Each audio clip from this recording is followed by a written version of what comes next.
to see a full house tonight to the whole truth and never mind the lies. Now, I like to see my audience a little bit, so I'm going to ask you to put it up a little bit more, but not very much. Thank you. We are delighted to present to you this program. I have two storytellers with me tonight, Maura Doherty and Monty Mickelson. And I get into trouble when I'm saying Maura because I call her a Doherty and she's a Dorothy. Before we start, I have a few things that I need to say to you, and one of them is, if you haven't been before, where the bathrooms are. We have 3 bathrooms. There's one at the front, there are 2 at the back, turn left, one's upstairs and one's past the stairs and beyond. We do ask that you don't use this one during the performance because we'll stop talking.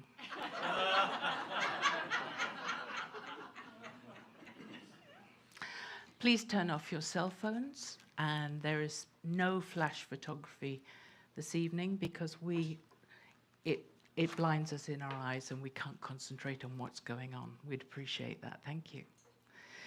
We're here at Artichoke, and we have volunteers at Artichoke who man this or woman this for us, and it's delightful. There's Gary and Hester on sound, Angie,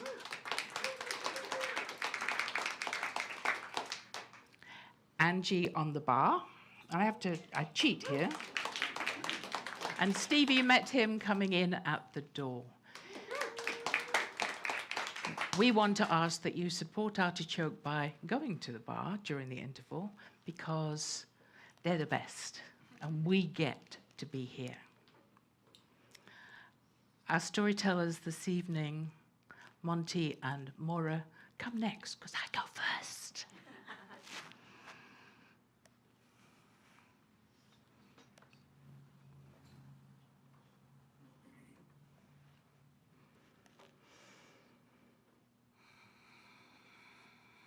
Jeannie was my friend. Jeannie was my next door neighbor. Donna Jean was my competitor. She won the pie contest every time. I was so jealous. I mean, why couldn't I win once? Why was she winning? I knew. I mean, I had refined my pies. My fillings had got better and better. My pastry was on a par with Jeannie's, in my opinion. The problem was my crimping wasn't up to par. I mean, my pie looked amateurish beside Jeannie's. I don't know how she did it. I asked her. You know what she did? Mind your own business. I'm not going to tell you. So I had to make myself realize that I was never going to be Anne Penfound, blue ribbon, first prize. I was always going to be Anne Penfound, runner-up. Well, that was until Jenny popped her clogs, until she died. Because she was a bit older than me, and there was a chance that she would go first. And then I could be the winner.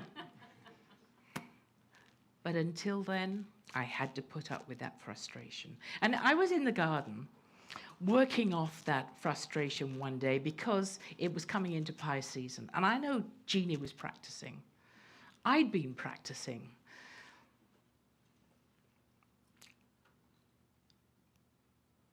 I didn't know what to do. And then I could smell, pie. Pie. Oh, so I just flung my gloves down on the fence and then, oh, they flew over into Jeannie's garden.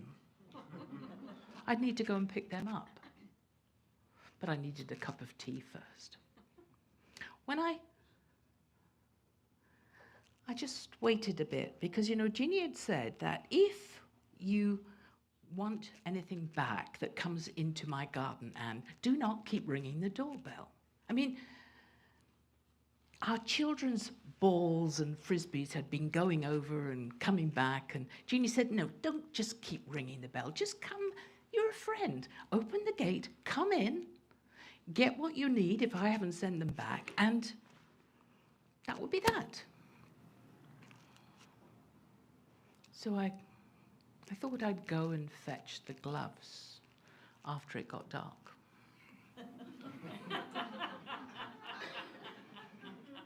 I opened the side gate, and I could smell she'd been doing more pie baking.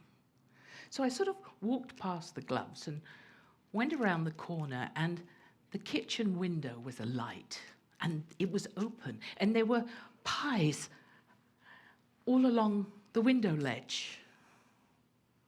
Jeannie was in the kitchen baking. And I was drawn to that window, to that light, like a moth to a flame. Jeannie was cutting out a pie top. The bottom was filled with something that looked like apple and dates and nuts, and I thought, ooh, I'll try that next time. And as I watched, she'd cut out the top of this pie and was just about to make 2 slits in it when she suddenly went, and I thought, what's she doing? And she came out with a pair of false teeth.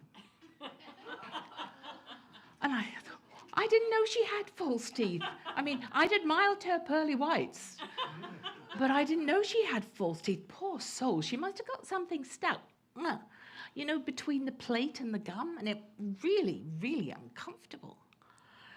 So when she turned and was coming towards the sink, I backed up and ducked down. And I could hear scrubbing going on and taps turning on, and then more scrubbing, and then taps turning off.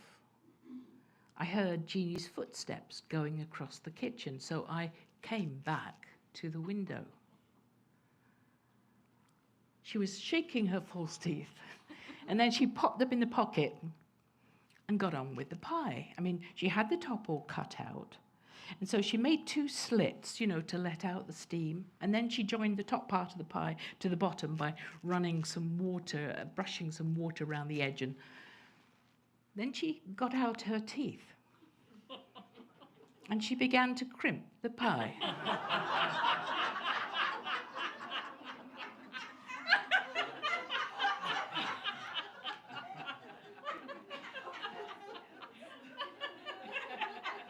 So that was how she did it. I mean, I couldn't tell anybody. No one would believe me, would they?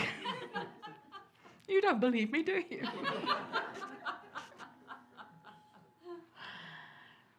And so I was forced to put up with Donna Jean, first prize at the county fair, at the 4-H table, and all those places where we competed together. But I told you Jeannie was older than me, didn't I?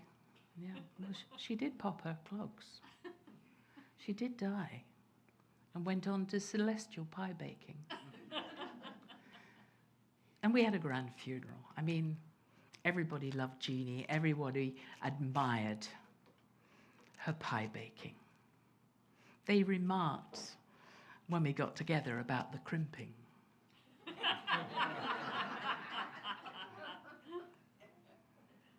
And it was later that I helped her daughter sort out her things.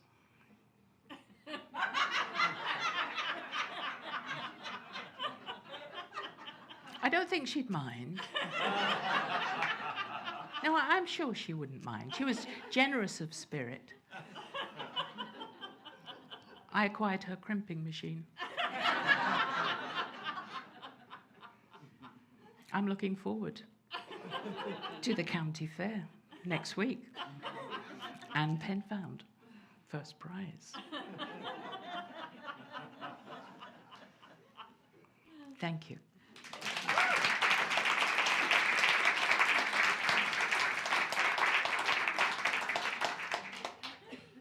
And now, I would like to welcome our second storyteller this evening, Monty Mickelson. Please give it up for Monty.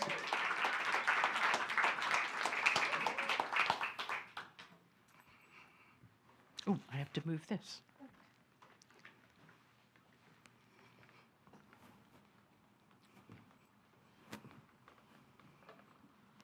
I'll just put it. Thank you.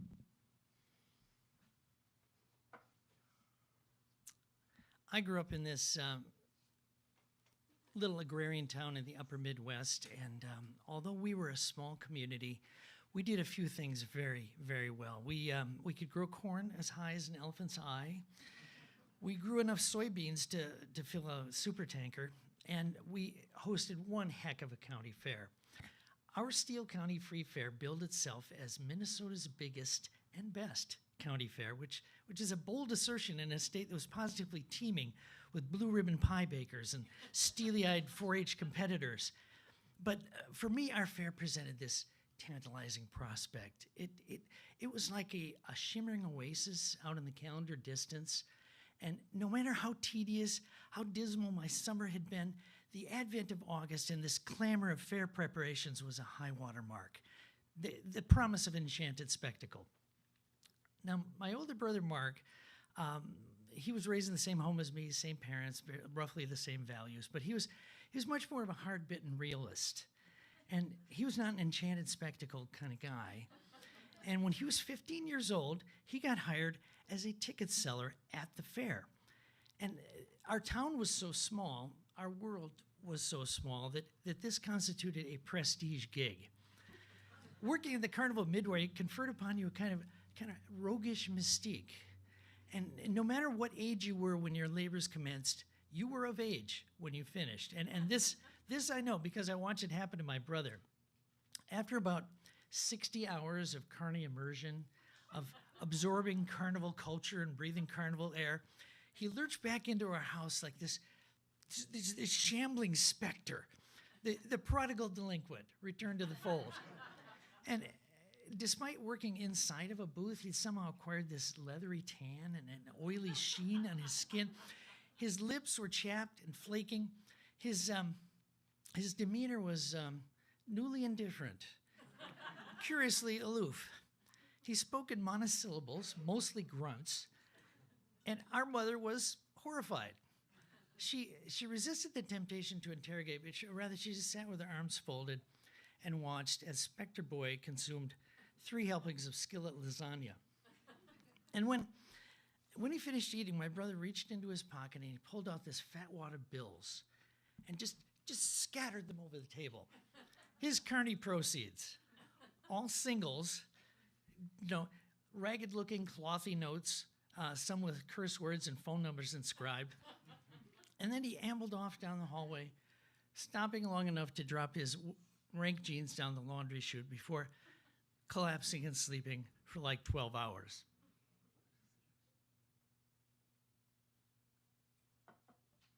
And when he woke, after he'd showered up and kind of resumed his mundane routines, this cocky demeanor remained.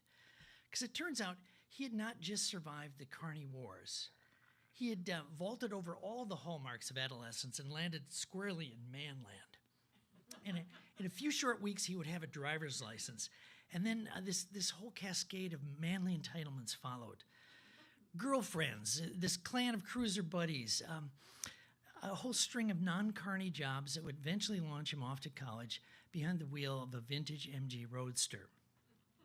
Now, as you imagine, my parents were mortified at Mark's carnification, but I was transfixed. I saw the changes in him, and I longed to do likewise. I wanted to change my look, my demeanor, my wardrobe. I wanted to elongate my body and deepen my voice. I wanted to ditch my stupid bike and start driving. I was no longer content just having crushes on girls. I wanted to date them and kiss them and well, you get the idea. But I didn't equate any of these aspirations with glandular development. Puberty is for squares. I decided what I needed was a week of thankless, underpaid toil under the strobing neon of a carnival midway. I needed my own carnification. So the following August, about 3 days before the official start of the fair, I lied to my parents. I'm going to Dale's house. And then I biked out to the fairgrounds, locked up my bike, and I walked out onto this 10-acre lot that was going to become, in about 48 hours, carny heaven. I was not alone. There other boys, other aspiring laborers were kind of milling about, just staking out patches of crabgrass and dirt. And these other boys were not just waiting there in the withering sunlight. They were rehearsing. They were slouching and squatting and glowering. They were cracking their knuckles. They were spitting and cackling and holding one nostril closed so they could blow a trail of snot out of the other. And this crude kabuki performance had a very specific intent. They were trying to out-thug each other. They were trying to affect carny style. These cretins had surmised, correctly, that opposites do not attract in the carnival realm, that it not only takes one to know one, but it takes one to hire one. And the carny bosses were not going to hire anyone who looked young. They weren't going to hire anyone with manners. They certainly weren't going to hire anyone who looked dewy-eyed and naive. And in short, they weren't going to hire anyone who looked like me.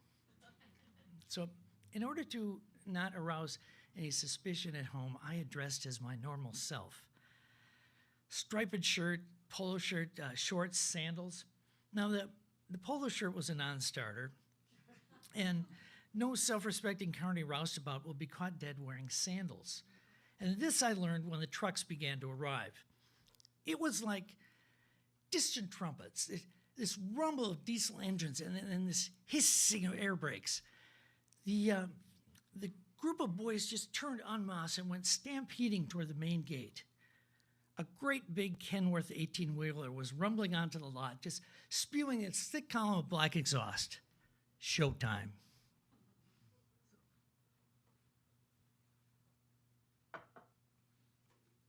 The cargo bay on this vehicle was stacked high with this array of swing arms and gears and passenger buckets. It was the disassembled scrambler ride. And this whole convoy of other rides quickly followed. The bumper cars, the haunted house, this swings on chains ride called Starflyer that was just guaranteed to leave you retching in a trash bin when you finish. And these carny truck drivers were absolutely mobbed when they tried to get down from their tractor cabs. I can work. I'm 16. I worked last year. Boss, hire me. Now, none of these truck drivers were hiring, but we called them all boss anyway. And if one boss shooed us away, ain't hiring. Get the hell out of my way. The group would like shrink back and then reform and go surge toward the next arriving vehicle. And I surged right along with them, just swarming anyone who looked vaguely official. And when the last truck had arrived, the drivers all gather out in the middle of the field in kind of this huddle. And they were grouped around a guy who had spread out a map on the ground, a diagram. And the guy with the map was the actual carny boss, the manager of Murphy Shows, the world's cleanest midway. And he was directing them to their setup position. So after the drivers retreated back to their trucks, he stood there by himself, just rolling up his map and working this big wad of red man in his cheek. And he surveyed the hire me throng. And he pointed out the two Naggett brothers, Owen and Curtis, and told them to go help unpack the haunted house. Now, the Naggett brothers were the bane of my middle school. They were like some sort of conjoined organism, operating with a single cortex and presenting a unified menace. And my friends and I called them the Maggot brothers, but never to their faces. They were compulsive thieves, reflexive liars, and they spent about half the school year in detention. They were constantly picking fights at recess. And I say they because every Maggot Brothers fight was kind of a tag team proposition. And so Years of bully beatdowns had marked these thugs. They, bent their noses and curled their ears and slumped their posture. They looked neglected, unloved, feral, which is precisely why the counter manager hired them. They looked like the sort of kid who could work a 12-hour shift without complaining, without, even taking a bathroom break. I looked like the sort of kid whose mother would storm onto the carnival lot, rescue her son, and then file a complaint with the Labor Relations Board. So fortunately, that did not happen because I didn't get a job on the Carnival Midway. I spent about 2 dreary days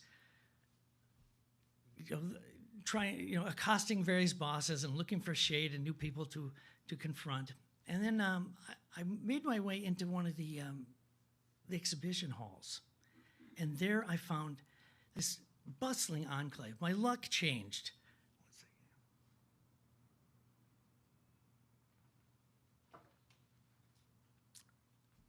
Exhibits were being trucked into the halls. The retailers were setting up merchandise and tables. There was activity everywhere I turned. I'd found this kind of carny-adjacent parallel universe. And nobody was thuggish or rude to me. If I spoke to them, they didn't ignore me, and they needed help. They needed a gopher. They needed someone to lug stuff from trailers and unpack merchandise. They had me setting up canopies and tables. I uncoiled power cables. I hung signage, and time, which had just been oozing like molasses, was flying by. And all of a sudden, it was dark outside. It was 9 p.m. I was 4 hours late for dinner, and I didn't care. Now, they didn't pay me in these scruffy, carny dollars like my brother. I got quarters, and my front pockets of my shorts were just sagging under the weight of all this change. And it didn't quite have the same effect when I dumped my pile of loose change on the kitchen counter at home. But my mother cooked me a late dinner and counted my spoils while I ate. And she wasn't horrified. She wasn't really even perturbed. I think my parents figured that I was gainfully occupied and learning some life lessons about the value of my time. So the next day, I went back to the fair, and I did a little gopher work for a while, and then I got hired as signal guy in the parking lot. And I was wearing the orange vest and directing cars to their spaces. And I did that job the entire week of the fair, except for Saturday night, because Saturday I had an actual date. My father chauffeured us, and I took a girl named Jan to see Joey Chitwood's Auto Thrill show. And it was not her idea, but she was a good sport about it. Afterwards, we ate Dippin' Dots, the ice cream of the future. We shot air guns at balloons, and then I walked Jan home, and we shared our first ever goodnight kiss. And later on that evening, riding home with my father, I didn't feel any older. I didn't feel, unlike my brother, that I'd vaulted over only hallmarks of adolescence. But the fair felt very different. It had been kind of demystified, and now it was sort of a revenue stream and just a fun place to take a date. And my week of toil had also taught me that I should never, ever envy the Naggets of the world, because their self-selection had officially begun, and henceforth they'd be kind of operating in this parallel economy.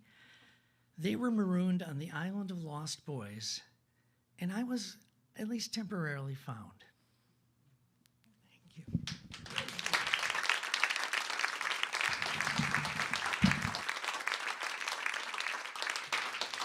And now, please welcome our third storyteller this evening, Maura Doherty.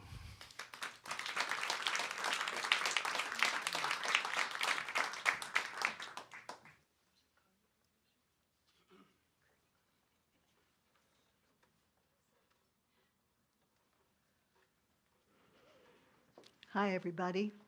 Great to see you all. I did tell the front row, act out as much as you want.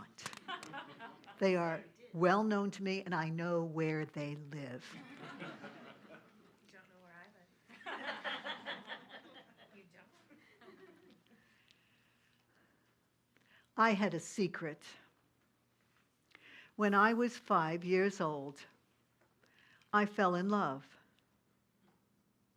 I fell in love with the long white habit of the Dominican sisters who taught me in school. Not the typical kind of love kids have, but every time Sister Catherine Mary would walk past me, I felt calm, peaceful. Even though there were more than 60 of us in that classroom, it felt quiet. Nothing like the chaos back at home at 1210 Olmsted Avenue, 3 blocks away, where my 6 brothers and sisters were always moving around, my 3 brothers, my oldest brother, the 4 of them were always fighting. I loved the quiet of the classroom. I could sit, I could learn. From that grade on, all the way up through school, all the way into high school at St. Helena High School, I felt more at peace. Back in grammar school, we had a uniform. It had an emblem that said Veritas, truth. I didn't really know what truth meant back then. I knew don't tell lies, be nice to your parents, be nice to your brothers and sisters. But aside from that, I didn't know. In high school, though, I made a best friend. Her name was Ellen Werto. Oh, we used to study in her apartment on Valentine Avenue at the kitchen table. She only had one sister, so it was always quiet. Now, her mom would sit in the living room, smoking cigarettes, listening to every word we said, but we didn't care. French lesson. Bonjour, Jean, comment vas-tu? Oh, très bien, merci, et tu? And then we would crack up laughing. Because here were 2 Bronx girls speaking French. We had no idea what we were doing. Her mother would call in from the living room. "Yous girls, your horse's ass. What are you doing in there?" The first time I heard her say that, I was shocked. I had never heard a mother talk like that. Ellen rolled her eyes and said, "Ma, we're doing her French homework. We'll take a break in a little bit." And when we took a break, Mrs. Werto rolled out this food like I had never seen before. Polish kielbasa, sausage, Polish dumplings, pierogies, and then stuffed cabbage rolls. We had cabbage in our Irish household, but they didn't taste like this. Well, it felt strange when I first took my first bites, but then I started to love it. I felt right at home there. Ellen knew by junior year exactly what she was going to do after graduation. She was going to nursing school, and she was going to become a pediatric nurse. And I thought, I could be a nurse too. So I signed up to volunteer at the Bronx Veterans Hospital on West Kingsbridge Road. I wore that pink pinstripe pinafore and the white blouse, and I'd wheel the magazine cart through the wards. "Would you care for a magazine? Do you want something to read?" I hated it. Well, not just the smells of a hospital, but the patients were in so much pain. It was 1966.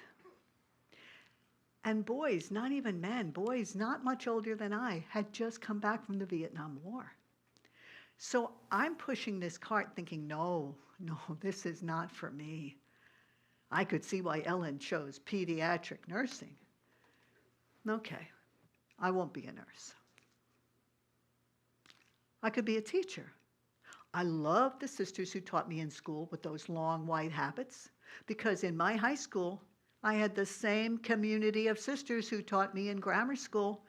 Long white habits, black rosary beads that clicked when they walked, and the long black veil. I thought I could become a teacher and teach science. I love science, biology, earth science, you name it. Great. Then it dawned on me, how was I going to pay for college? My father worked 2 and 3 jobs, at least, to keep us fed. My mother was always exhausted from trying to take care of the home.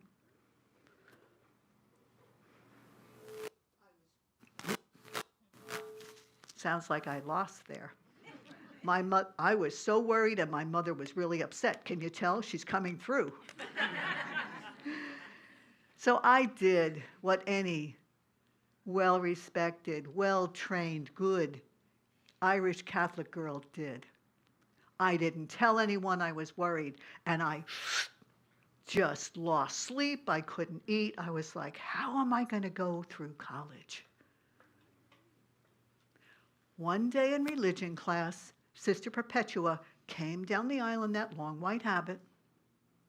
She had the religion book in one hand. She had her fingers holding on to her rosary beads as she read the lesson and stopped right in front of me. God loves you. I felt as if I had been struck by lightning. My face flushed hot. I could feel it. My cheeks were burning. Then I got chills. She kept walking, and I was stunned. Ellen, who sat next to me, leaned over and said, "Are you okay?" Oh, of course, I'm not okay. I have no idea what was happening, but my brain is racing and thinking, wait a minute. I could become a teacher, but I could become a nun and a teacher. I could do both. I had heard a rumor that this community of sisters, Dominican sisters, would pay for my college. Whoa. I want to tell you, when I got off the school bus that day after school, I didn't turn right to go to 1210 Olmsted Avenue to go home. I turned left. And I went to St. Helena Church 3 blocks away, knelt down. God, do you want me to become a nun?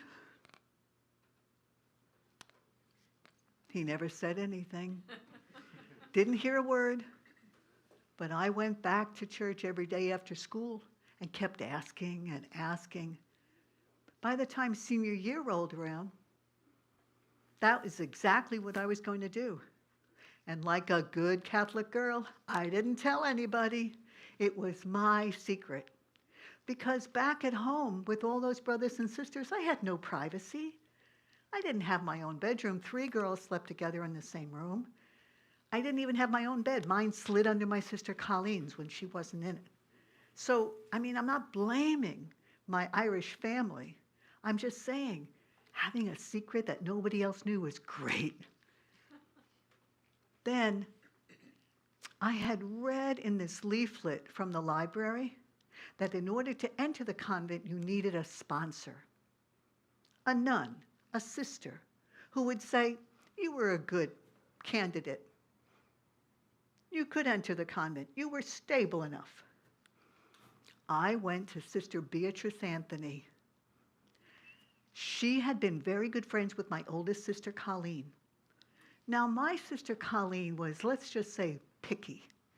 She didn't like everybody, and she told you, I don't like, and she'd walk the other way. But I would hear her in Sister Beatrice Anthony's classroom when I was a sophomore, and I'd hear this hysterical laughing, I'd hear people singing, and there was Sister Beatrice Anthony in the midst of it all. I'd peer in the door and think, this is great. So by the time I was a senior, I thought, I need a little more fun in my life. Why don't I ask her? I did. And she and I would talk after school. I was all set until she said, Maura, have you told your parents yet? No. You've got to tell them. When I got home from school that day, it was a miracle. Not one of my brothers and sisters was around. The house was just about as quiet as it ever got. My father was upstairs, painting the upstairs hall. And I went up the stairs, stood by his ladder, and said, Dad, I need to talk to you. Oh, you do now? Well, I'll be right down. He came down the ladder and sat next to me on the top step. Well, what is it now? Dad, I've decided I'm going to enter the convent after I graduate this summer. Ah, Maura, you're too young for that. Wait until you finish your college first. And if you still want to enter, I'll help you. No, Dad, I'm going to enter this summer. And then that Irish father of mine did what I never expected him to do. He cried. He put his head in his hands and he cried. And they were not tears of joy.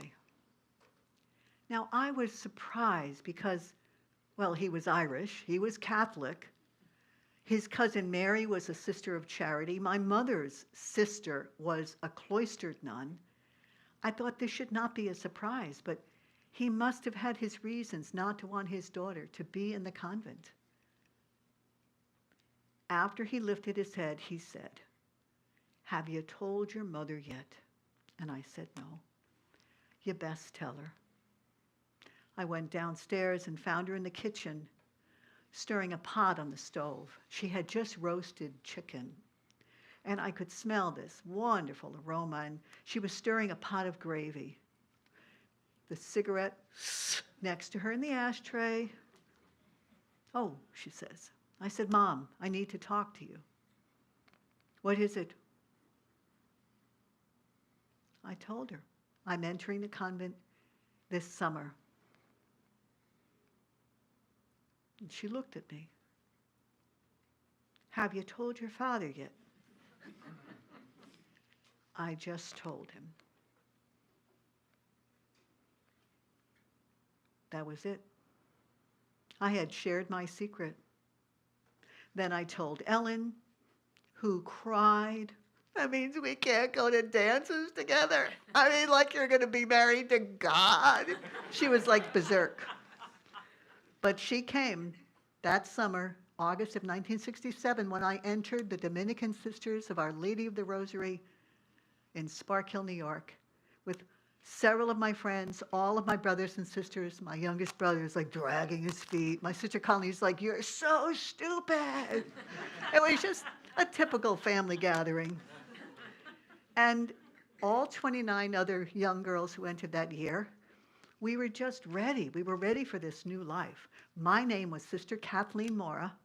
I wanted to be Sister Frances Maura after my dad. He said, "Maura, take your mother's name. She'd be happy." I don't think she was ever happy, but it's okay.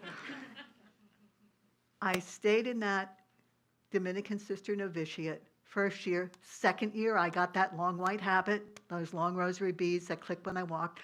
We had these white veils instead of black because we weren't real nuns yet. We were still studying. And then by the third year, I was ready. I was ready to take final vows and be the real Sister Kathleen Maura. And then everything changed because the Pope in Rome pulled together all of his bishops from across the world and all the cardinals, and they had what they called a Vatican Council. And they started writing all these letters called encyclicals for the Second Vatican Council, Vatican II. And basically it said, sisters and everyone in religious life, you've got to change everything. Change what you wear, change what you're called, change how you work, change where you work, change everything, because you need to get closer to the people you serve. This was not part of my plan. None. They didn't ask me. Well, my community of sisters took this very seriously, and they said, "Okay, everything in the church is changing. What does this mean for us? Let's look at this." They studied, they prayed about it, they meditated, and they came up with all these options. So all of a sudden, all the sister friends I had in the community decided, yes, they would change out of the long habit. They would no longer wear those long rosary beads. They would change everything. They eventually said, "We're going to even wear regular clothes, no more habits." I'm like, no. Me, open to change? Not. But everyone was doing it, and I thought, oh my God, this is killing me. Plus, we didn't really have any money to buy clothes. Just saying, $50 a month didn't go far on a budget in New York for buying anything. But I thought, I'll figure it out. I'm a Bronxite. I can do this. So I did. But the flip side of change, as many of us know, is that oftentimes people look at the changes and decide they don't want them anymore. Half of our community of sisters left the community, left the convent. It shrunk from like 900 sisters maybe down to 400. And now it's down to like 200 something. Most of my friends left. And I loved teaching high school. I loved teaching these Bronx girls science. It was so fun. But it wasn't so much fun because most of my friends were gone. But I'd show up in the classroom. Rosarita. Oh, Sister Maura. Everybody look at Sister Maura. Shh, I think she has a headache. I say, Rosarita, I don't have a headache. You look like you have a headache. No, girls, shh, shh, shh. Sister Maura's in a bad mood. And I'm thinking, I was in a fine mood. But these Bronx girls were hysterical. They were just, and of course, I'm like, I'm fine. Rosarita, take your seat. No, no, no. I have a question, Sister Maura. What month and what day you were born? Tell me. Not the year. We don't care about the year. We've been wondering, what sign are you? And I'm thinking, here I am. Haven't I been through enough? I don't know what she's talking about, sign. I tell her June 9th. Oh, everybody hear that June 9th? And then all the girls are going, yeah, I thought that. Yeah. Someone says, my sister at home, she's June 9th too, yeah. And I'm thinking, what are they talking about? You're a Gemini. That's why some days you're happy, some days you're not. Sometimes you're up, sometimes you're not. And I'm sitting there like they're talking another whole language. This was enough to get me through several years. Absolutely, these girls had so much pizzazz. They were so curious about the world. They worked really hard. But inside, I was really hurting. And like a good Irish Catholic Sister Maura, I told nobody. I had learned this from when I was a little kid. You don't tell people when you're suffering or when you're afraid. So I didn't. And you know what happens when you have a painful secret that you keep inside. It hurts you and your insides. I couldn't eat, I couldn't sleep, and I thought, this is not what I planned on. So I was back in that morass of what am I going to do? I can't leave the convent. I made a promise to God. I can't turn my back on God. I am Sister Maura. But every time I try to make that decision to make final vows, I couldn't do it. I felt my throat closing up. I was so scared. Then I got a phone call from my friend Ellen, telling me that her mother, Mrs. Werto, had just died. Now I felt terrible. Several days later, I took the bus over to the funeral home. And I thought, there she is in the open coffin. And I walked in and I walked up to the coffin and I knelt down. And all I could remember was how much she wanted to be part of Ellen's life and my life, how kind she had been. These treats she would serve us, I could almost smell the pierogies. I could almost taste the kielbasa. And that's when I heard her. You horse's ass, what are you waiting for?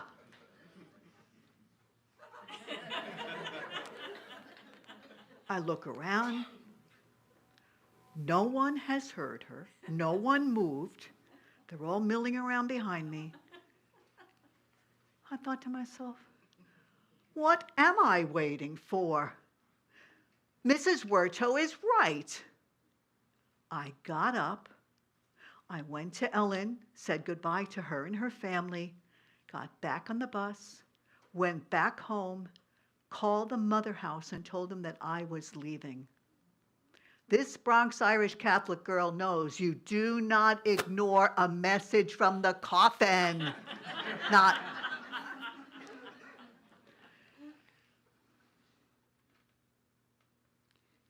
And if you want to hear more about my story, you'll be coming back after a brief intermission. And during that intermission, we are going to take some time to sell my memoir, which I did publish in October. They'll be up here at the front. Excellent, White River Press in Amherst, Mass. It's been really fun. Do you know I got a phone call today from Sister Beatrice Anthony, who also left the convent? And I want to tell you, I just want to tell you what a gift it's been to bring these stories to you and to join my fellow storytellers to share this with the Portland Storytellers Guild. We are going to take a brief intermission. If you have not already filled out those cards, please do and pass them to this side by the bar. And we're going to have a drawing after the intermission, and somebody will win 2 free tickets to a live performance.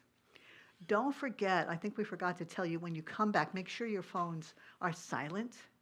And yes, you may now use the front restroom as well as the 2 in the back and up top. And when we come back, I'll make a couple of more announcements about upcoming events. Thanks so much, everybody. Have a good 10-minute break.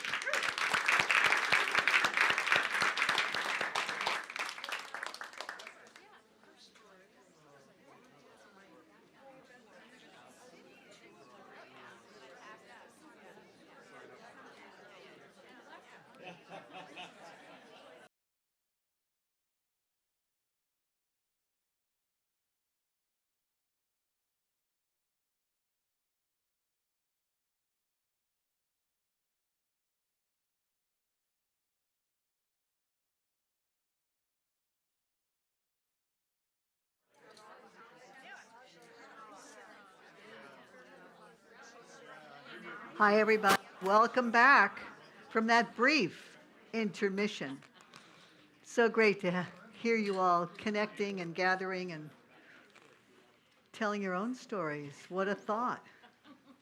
Just a couple of brief announcements before we do the magical grand prize drawing for 2 free tickets to a live show.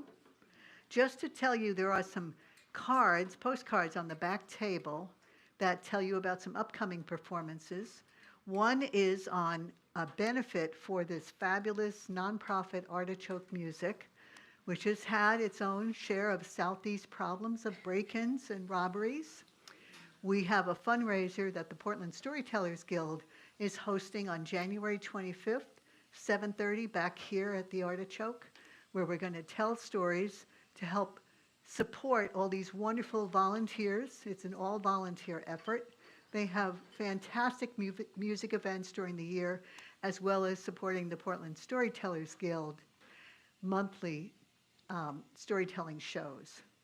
And then there's also another online Zoom storytelling that's on the blue side of the card, January 18th, with one of our best storytellers, Eric Foxman, and that's on the card at the back table. So those are some things I wanted to share with you. Now I think we are going to have some help in drawing the cards. And Barb, are you going to come up here and help draw a card for us? Look at that, I'm going to make you work. And Barb, I'll have you just, Barb, are you the current president? I am the current president. Oh my gosh, I remembered, look at that. Current president. I thought Bonnie was going to do this, but look, nothing up my sleeve. Got 2 or 3 here. Narrow it down. Big cards. Okay. I was taken here as a surprise. Ooh, Where else should we advertise? NPR, we would love to do that if we had the money. H. Hair. H-E-R-R, is that? H-E-R-R, is that you? Whoa! So you get her contact info. I think we need her She email. needs to show up, that's all you need to do. We will tell the people at the door, and it doesn't have to be next month, it could be, Anytime. well, next month it's gonna be on Zoom, so, you know. But anytime between now and June, when we have our last show. But Just show up. They'll know that you're the winner, and that's all you have to do. See the magic? You just show up. I love those. I love those. Oh, it's her birthday. Look at that. There is magic in the air. Happy birthday to you. Happy birthday to you. Happy birthday, dear fabulous woman. Happy birthday to you. Woo!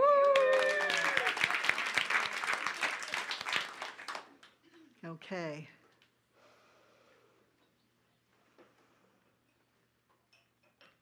So you might be wondering what happened after I got that message from Mrs. Werto in her open coffin. And yes, I have shared this story with her daughter Ellen, who is still my friend. And you know what she said? That sounds just like my mother. Well, I took that message, and it happened to be 1976 in the Bronx, New York. The fabulous mayor, Abe Beame, had just declared bankruptcy for the city. Because I wanted to leave everything Catholic behind. No more Mass, no more liturgies, no more prayer circles, no more priests from the pulpit on high telling me how to live my life. No, I didn't want that anymore. So I thought, I'll just apply for jobs. The city was not helpful. There were no jobs around. Two very good friends of mine who had gone to Fordham University with me, who knew me as Sister Maura, said, we're moving down to Washington, D.C. Why don't you move there with us? You can sleep on Suzanne's couch. You can apply for jobs. No one needs to know your history. You can start a whole new life. And I thought, why not? There's an Amtrak train that goes from New York to Washington, D.C. There was no way I was going to move in with my mother, who was on Social Security. My dad had died many years earlier. I still had 3 teenage brothers living at home. No way was I moving back to 1210 Olmsted Avenue. So I packed that black suitcase I had carried with me into the convent, put it on the Amtrak train, went down to Washington, D.C., stayed at Suzanne, applied for jobs, got a job at this great nonprofit, met a whole new group of friends. I had new friends. They didn't know about my history as Sister Maura. Do you know what we did on Friday nights? We did not do prayer circles. We went dancing at the disco with that big disco ball on the ceiling with all the lights. We laughed, we talked, we told stories, we had a ball. And I thought, now this is what I've been waiting for. I got my first boyfriend, Barry Griever. He was a darling man. He was the lead researcher for the nonprofit that I worked for. And after several months working there, I had some vacation time, and he said, I want to take you camping. Now, here's this Bronx woman, Maura, 27, 28 years old, camping. I had no idea. I said, Barry, I don't know how to camp. Oh, he said, don't worry. I've got all the equipment. Equipment? He packed up his orange Carmen Ghia. We had everything. We had everything to cook with. We had everything to sleep on. We had the tents. I just thought, I'll let him do it all. Why not? I had no idea what he was doing. We drove down the Blue Ridge Parkway. It was autumn. The leaves were these gorgeous, vibrant reds and oranges and yellows. We stopped. We found our campsite. We cooked this fabulous meal. The next morning when I unzipped the tent and stepped out, there had been a snowfall, a dusting of white on all of those gorgeous leaves. It was magic. He said, I want to bring you down south into Tennessee. I want to introduce you to the people I worked with at the Highlander Center. I said, great, we had enough vacation time. We pulled into Tennessee, found this gravel road that stopped in front of this round building. And I said, Barry, the building is like in a circle. He said, yeah, they believe in the African model that if you sit in a circle, you can be connected and hear each other better. We walk into their building. He introduces me to John and Juliet, who he had worked with for a long time. Juliet handed me a brochure about the Highlander Center, and we sat down, and they started talking. It was as if I had entered a different universe, because it turned out that Barry, John, and Juliet had been researching the Peabody Coal Company. It turns out that this company had written leases that the people had signed, the people who lived in Tennessee, who lived in the coal fields, that they owned the home that they lived in, but they did not own the property underneath it. So these Peabody Coal Company employees could literally dig underground under these homes and mine all of the coal. It was horrible. And as I sat listening to them and how they had brought this story to life and had advertised it in Appalachia, it was as like I had been catapulted to Mars. I had never heard anything about this. I started reading that brochure Juliet had handed me, and it talked about how Highlander had been working on civil rights since the 1930s. It had been illegal in Tennessee for blacks and whites to meet together, to even be in the same room together. Now, I was from the Bronx. We were a diverse culture. I couldn't believe all this. So I sat there, not as if I had been struck by lightning, but I felt this almost like wonder, what's going on here? Who are these people? How amazing it is they're doing this work. And Barry and I left and went back to DC. We said goodbye. And when I got back, I couldn't get rid of this feeling that I needed and wanted to know more. Several months later, Barry and I broke up. He wanted more from me than I was ready for. I mean, I was still so new at life. But he shared a job description for an environmental project with the Highlander Center. He said it's the first time they're doing anything from the environmental health side. And as I read it, I got excited. I thought, I taught health in high school. I could do this. It was to run a conference on health and pollution. I knew nothing about pollution, nothing. But I thought, I could make it up. Now, what in my right mind would it have told me that I could make this up? I had no idea what I was doing. But I put in an application. This shows you trust yourself, even if you have no clue what you're doing. Just don't tell them. I mean, you can say, I have no clue what I'm doing, but I have a real strong feeling this is good for me. And that's what happened. I wrote the application. Barry wrote a letter of recommendation. I got an interview. I got the job. Can you imagine?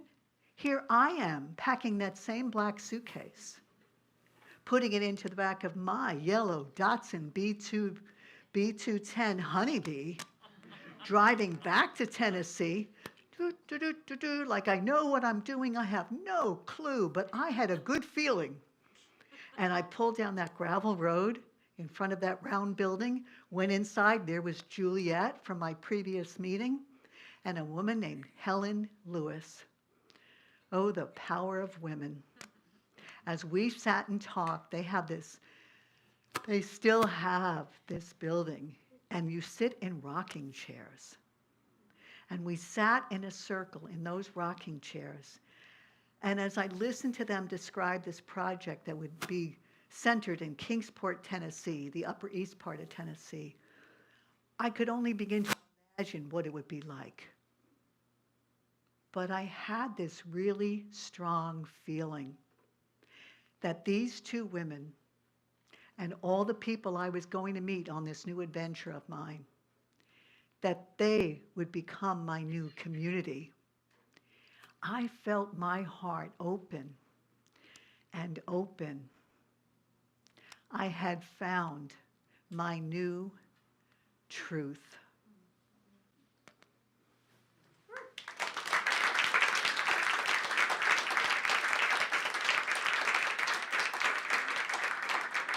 Thank you so much. And I'd like to welcome back to the stage Mr. Monty Mickelson, who will bring us some more fabulous adventures.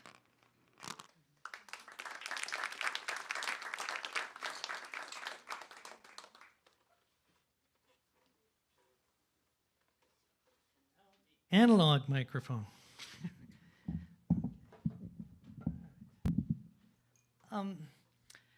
Some of you folks here this evening may have flown recently on a commercial jetliner.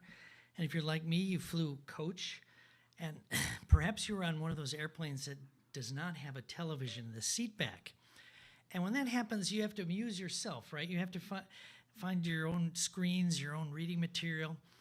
And in moments of last resort, when in complete desperation, you could read the articles in the in-flight airline magazine that they put in the little kangaroo pouch in the seat back. And I get a little misty. I get a little nostalgic about these kangaroo pouch magazines because back when I was a freelancer, I used to write for that market. And I took a lot of pride in knowing that people who could not sleep, people with absolutely no other form of diversion would read my travel stories. And starting out, I discovered that there's not a lot of barriers to entry in the travel writing profession. Anyone who takes a vacation, anyone with a hankering to write about that can do so, which I did. The problem with this strategy, though, is freelance writers can't really afford very many vacations.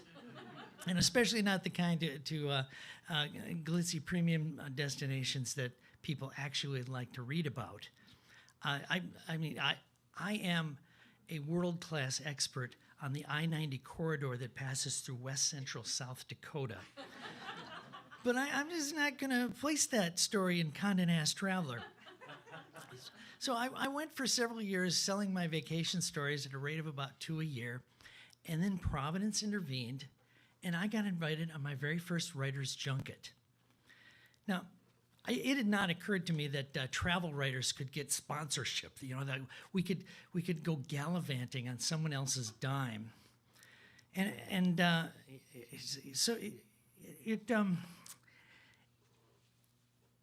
the problem with this arrangement is, I guess the old saying goes, "There's no such thing as a free lunch or a free ride." And so this cushy junket arrangement came with some expectations.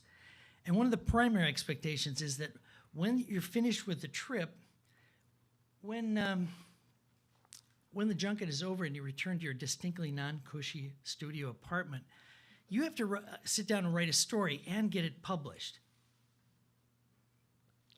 And fortunately, there's a formula for this. There's kind of a template that you can use, and you can take all the salient facts that you've gathered and kind of plug them into the template, write captions for your photos, and then just put it in a digital package and press send.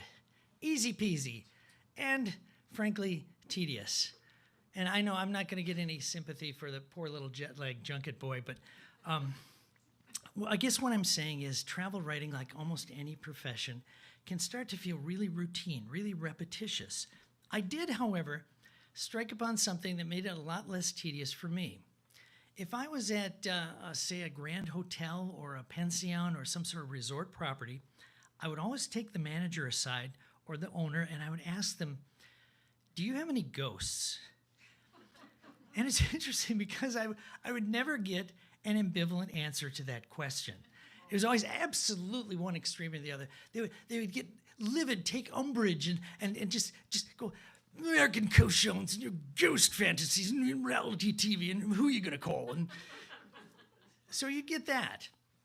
Or they would just light up like a Christmas tree. Do we have any ghosts? Of course we do. I'm going to order us another couple of brandies and tell you the best damn ghost story you've ever heard. So consequently, I started collecting these stories on my trips. The problem is they don't fit in the template. You can't just drop a random ghost story into a travel destination feature, or you can try. And I did, I tried, but the editors would always cut them, so I sort of had this archive, this backlog, and so I thought I'd share a couple with you tonight. These first two come from Western Canada, the province of Alberta, high up in the Canadian Rockies. There's Banff National Park in the town of Banff Springs. Some of you may have visited, some of you know this locale, and they have the magnificent Banff Springs Hotel. It's a grand limestone edifice, very castle-like with turrets and parapets and things. And the general manager at the Banff Springs Hotel told me that they have two ghosts that they know of. And one is a bellman that worked there for like 50 years, and he died, and he never really left. And so the guests will come down in the morning and talk to the front desk clerks, and they'll sing the praises of this bellman that they've encountered in the upper floors in the hotel, who helped them with their key card and their luggage, and he's so sweet, and they'll describe him, and the clerks will like exchange a glance because they know they don't have any bellmen on the staff that look anything like this. And so this is kind of their harmless Samaritan type ghost. And the other one is a little more ominous. The main dining room at the Banff Springs, you can access it from two entrances. The main entrance where the host is at the podium and stuff, and then they have a mezzanine and a grand limestone curved staircase that leads down to the dining room. So they'll rent this room to weddings, and the curved staircase is the logical entry point for the bride, right? So back in the day, a bride started down that staircase, and she got her heel tangled up in her train on her dress. She went tumbling arse over tea kettle all the way down, broke her neck, died in front of the collected, horrified wedding guests and bridesmaids and groom and everyone else. And she never left either. So the wait staff and the bartenders and bus people and things will report seeing this woman in white up on that mezzanine, and she's, at the top of the stairs and acting, like she's maybe going to try again, maybe, have another go.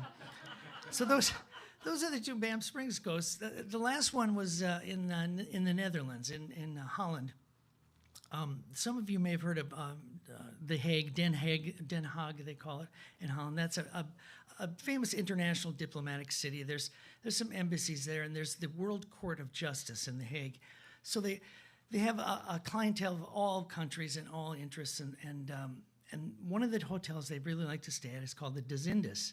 Decindus used to be a baronial home. It took up like a whole city block, and the guest list was always like from the World Court, the judges and the lawyers and the defendants and emissaries and envoys.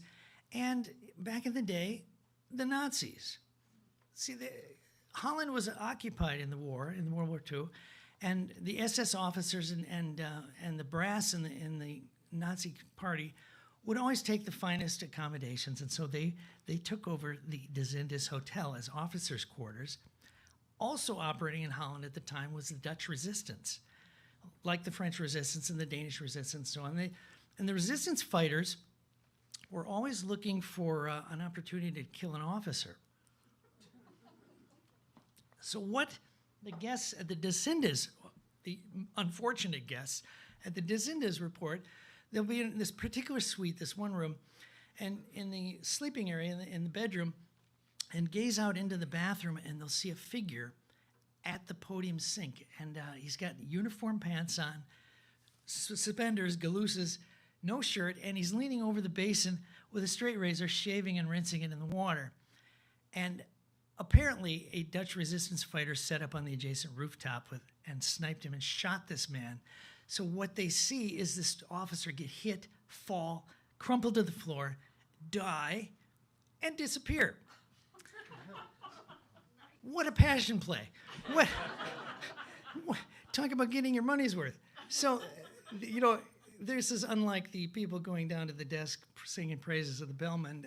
People are distraught after that episode. And the general manager told me they also rent that room to ghost hunters who actually want to see the drama play out.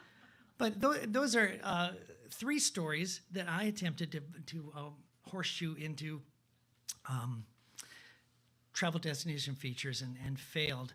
And I think there's, when you think about it, there's really a good reason why you'll never see a ghost story in an in-flight airline magazines. I think the airlines figure that their passengers are plenty scared enough without some random travel writer giving them all heebie-jeebies. So, thank you.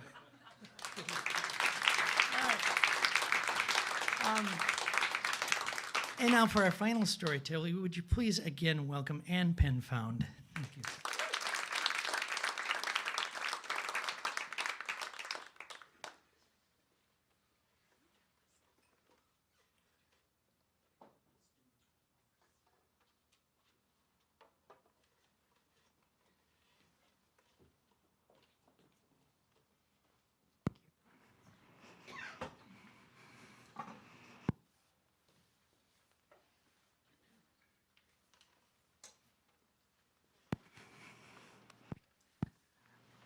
I think you can tell from my accent that I'm English.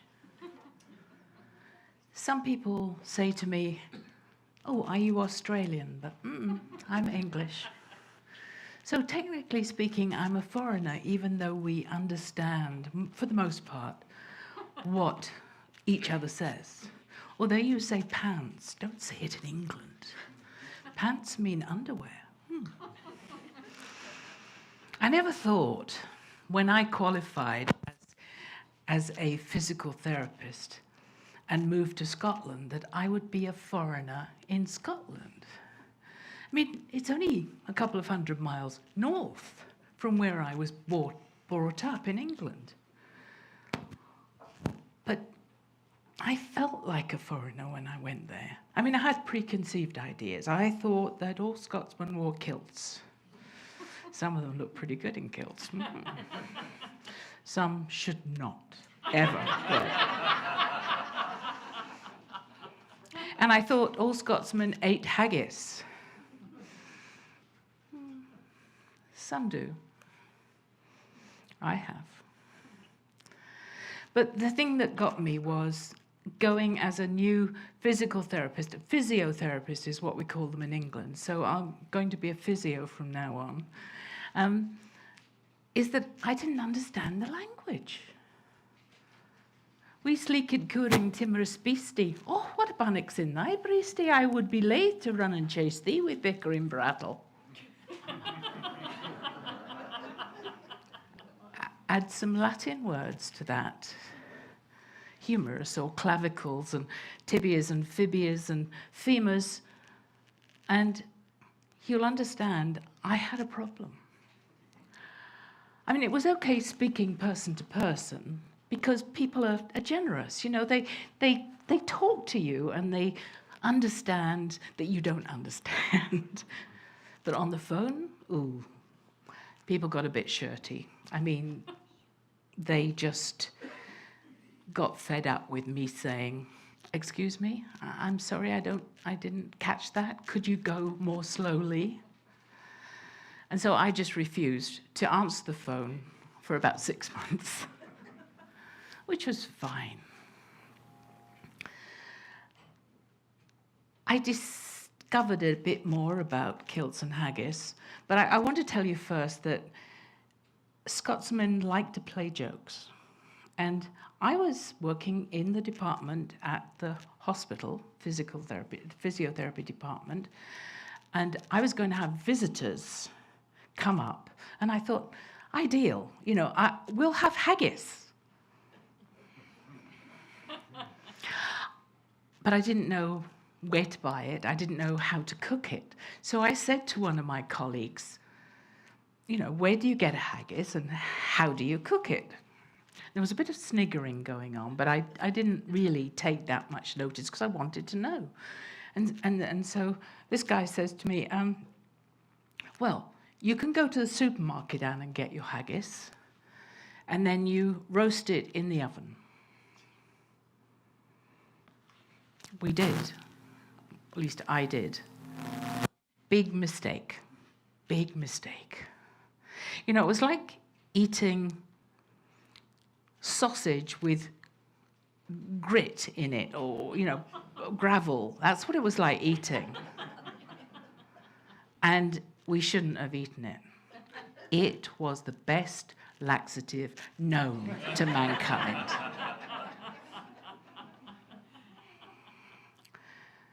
I became a little bit fascinated by haggis after that, and I thought, it can't be all like this, you know?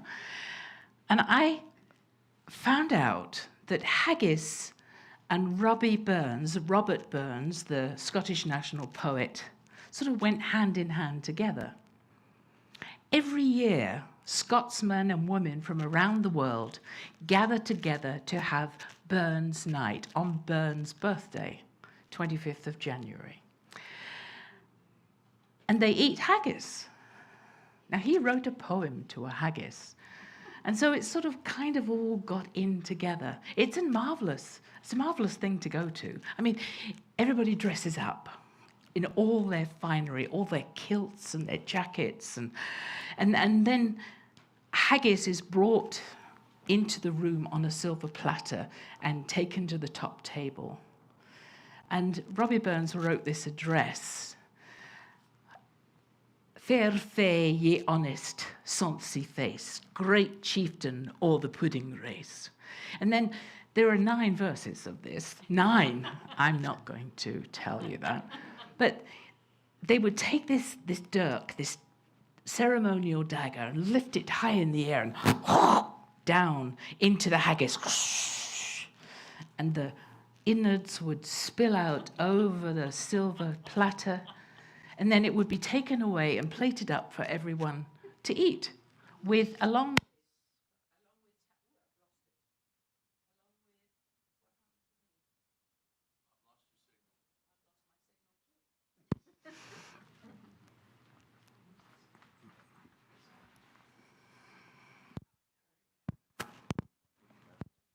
Have I got it back? What happened to that then? I still haven't got it now. No. Yes, you do. Do I? Yeah. Okay. Try that. I don't think we do. No. Okay. Here we go. We'll go in this one. Only I have to stand up because I can't sit down and do this. I can't maneuver. So, where did I get to? Oh yes, okay. So, and it was all plated up, and it's plated up with a small portion of haggis, and then tatties and neeps. Now that's mashed potatoes and your mashed rutabaga, along with a lot of poetry and song and toasting and the skirling of the pipes. It's a really interesting evening. Now you'll be wondering what haggis is. Think guinea pig. Think a little bit larger than a guinea pig, slightly longer legs, but with a squirrely, furry tail. Now, there are 2 types of haggis, species, I suppose you have to call them. There is Haggii scoticus. Now, that's the wild haggis. That's the one that all good Scotsmen want to eat. That's the one that runs around the high hills of Scotland. A nocturnal creature. And then there's Haggii domesticus. As you can imagine, Haggii domesticus is farmed in the lowlands of Scotland. Scotsmen and butchers know that Haggii domesticus makes a really good haggis supper. So Scotsmen and Englishmen go to the chippy of a Friday night, the chip shop, fish and chip shop, I should say, but they call it the chippy. And you can buy a haggis supper, which is haggis dipped in batter, fried up with chips, or you can have fish and chips. Now, when my daughter and I get together in Scotland, which isn't all that often, but we have one fish supper and one haggis supper, and then we cut them in half and we have half each. It's just something that we like to do. So I became fascinated with the mythology and the myth of haggis, and I desperately wanted to go on a haggis hunt. Now, I told you that I was English, and in Scotland they call me a Sassenach, slightly derogatory. Because after all, we were always trying to get over the border and beat them. So I'm in the minority. I'm a Sassenach. And, you know, there was a fat chance in hell, I'm sorry to say it like that, but of me actually ever going on a haggis hunt. Because the window of time is small. It's from St. Andrew's Day until Burns Supper. So that's November, the end of November, to January 25th. And in order to catch haggis, you have to have a license. And they are very few and far between. And they certainly wouldn't be giving one to a Sassenach. But, remember that guy that played the joke on me? The one that told me to roast the haggis instead of simmering it in water or steaming it? The one that caused me to have the runs? He must have felt a bit guilty. And he had a haggis license. And he said he would take me on a haggis hunt, but it had to be a broad bricht moonlich nicht. A broad, bright moonlight night, because haggis are nocturnal. And that's how I found myself in a car with 6 other people, making our way to the high hills of Scotland. I had all the gear, warm and waterproof, that was what we had to be, and layers. So I had boots and socks and scarf and hat and gloves. And when we got to those high hills, it was indeed a broad and bricht moonlich nicht,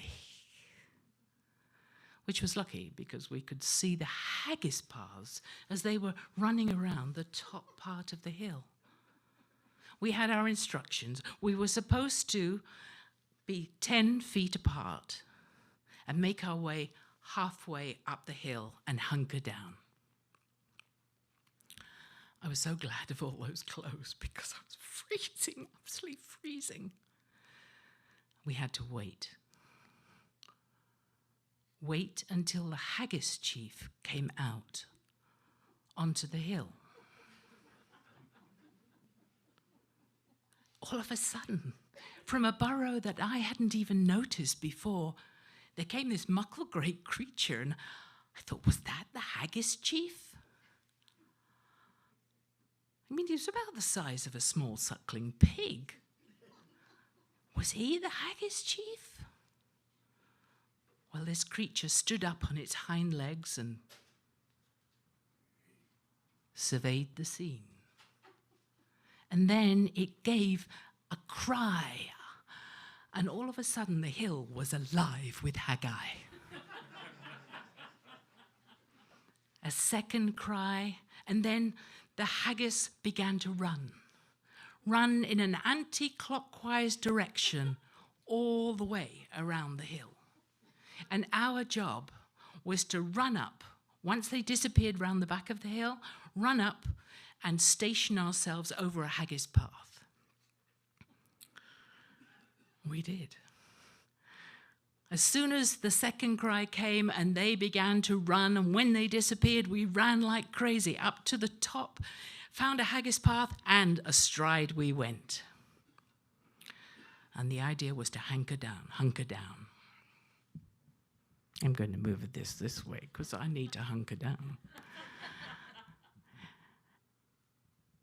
What you had to do was to stare the haggis in the eye as it came towards you. I mean, I was so pleased. There were to be no guns, no truncheons.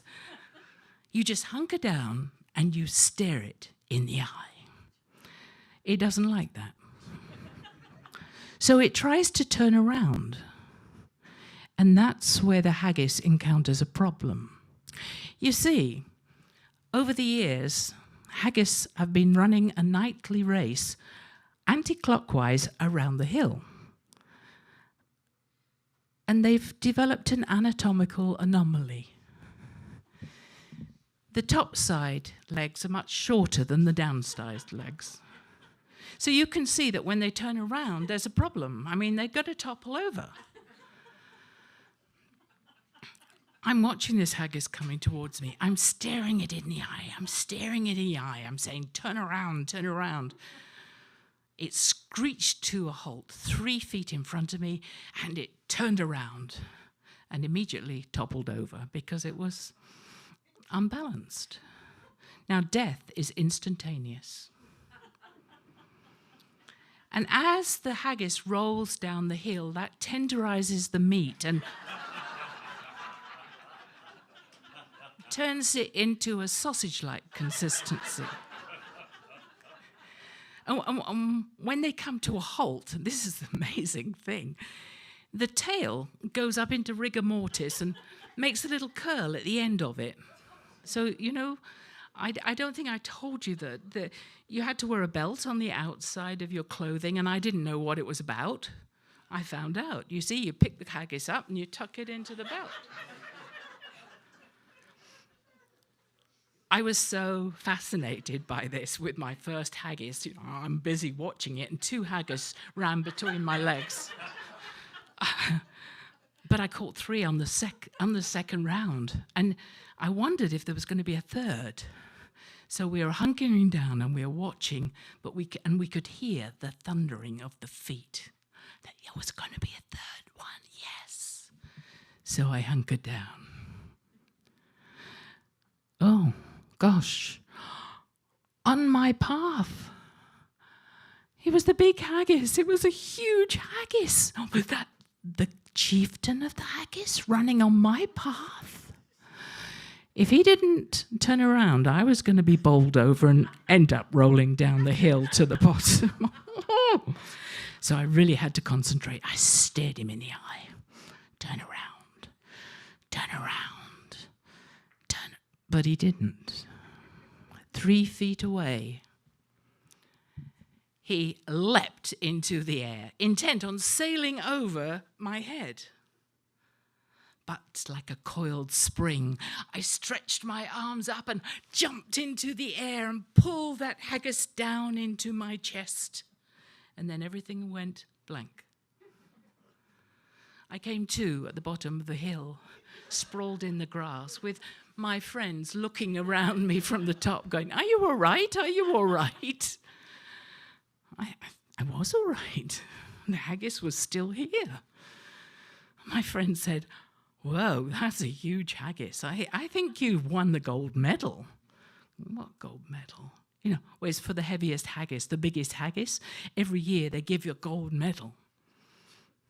We have to take your haggis to the haggis butcher, though, and it gets weighed. So they took my haggis to the haggis butcher, and it got weighed, and yes, I did. I won the gold medal. They showed me what happened next. The haggis is encased in nutritious mud and put into a wood oven to roast. Well, so that the mud goes hard, because in order to get rid of extraneous parts, you have to chip away at that mud. And when you do, you're left with the haggis almost ready for the table. I mean, the feet come away and the tail comes away, and so does all the fur. And then they put it in cold storage to mature until it's ready. It's needed. I have to tell you, that is how I found myself. Invited to a burn supper, the gathering of the clans at Stirling Castle. It was such an honour. That's how my haggis got onto the silver platter and was held up high as we walked around the room to the cheers and the toasts of the gathered company. I was so proud. They took my haggis up to the top table, and I was given a seat of honour. And there my haggis was addressed by the chief of the clans. Fair fay, ye honest, sonsy face, great chieftain o' the pudding race, among them all ye take your place. Panch, tripe, or train, for ye are worthy of the grace, as long as my arm. And then, when the whole poem was finished, that chief of the clans, he pulled out his dirk, he held it high overhead and plunged it down into my haggis. And then all the meat was spread around the company, plated with tatties and neeps. And a great evening was had by all. I mean, there was songs and toasting and poetry. I felt so honored. I would like you to join me in a toast. Please, if you have a glass, or if you don't, this is a storytelling. You can pretend to hold it up. A toast, I give you the haggis. A toast, I give you Bonnie Scotland. A toast, I give you my fellow storytellers, Maura Doherty and Monty Mickelson, who are coming up here.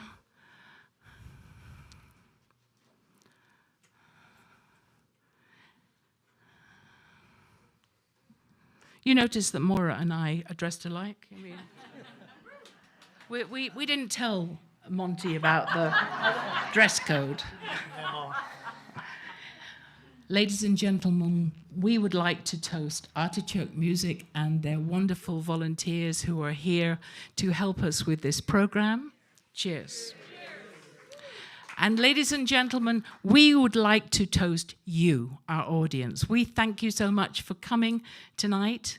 Haste ye back the 25th of January when we're doing a fundraiser for Artichoke Music. There will be 6 storytellers and a musician, songstress. Come back and see us. We so enjoyed having you. Thank you.